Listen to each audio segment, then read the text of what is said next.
এই মুহূর্তকে যদি আমি হিসাব করি তাহলে বাংলাদেশের সবচেয়ে জনপ্রিয় নেত্রী বা নেতা তিনিই ছিলেন বেগম খালেদা জিয়া। এই জাতির মুক্তির সংগ্রামে, গণতান্ত্রিক আন্দোলনে, মানুষের অধিকার প্রতিষ্ঠার জন্য যার অবদান অপরিসীম এবং যাকে আপসীর নেত্রী হিসেবে আমরা সকলে জানি, তার আজকে মৃত্যু ঘটেছে। ইন্না লিল্লাহি ওয়া ইন্না ইলাইহি রাজিউন। ম্যাডাম এক মানুষের অধিকার প্রতিষ্ঠার সংগ্রামে একজন আপসীর নেত্রী ছিলেন। এটি ওনার রাজনৈতিক সংগ্রাম এবং জীবনের প্রতিটি পদক্ষেপে এটা প্রমাণ করেছেন। উনি অত্যন্ত দেশপ্রেমিক মানুষ ছিলেন।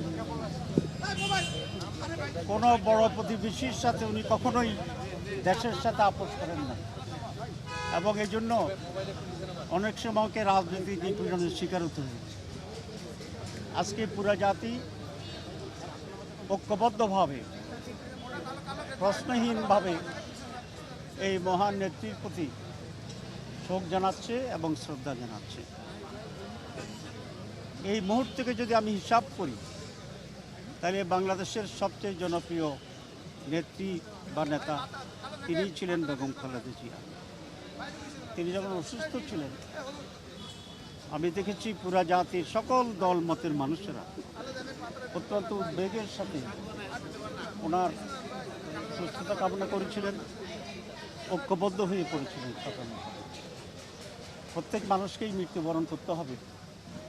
উনি এমনভাবে মৃত্যুবরণ করছেন, সবচেয়ে বেশি সম্মানের নিয়েই বোধহয় মৃত্যুবরণ করছেন, সবচেয়ে বেশি ভালোবাসায় পেয়েই মৃত্যুবরণ করছেন। রাজনৈতিক জীবনে উনি সফল ছিলেন, উনি মৃত্যুকালীনও সফল ছিলেন।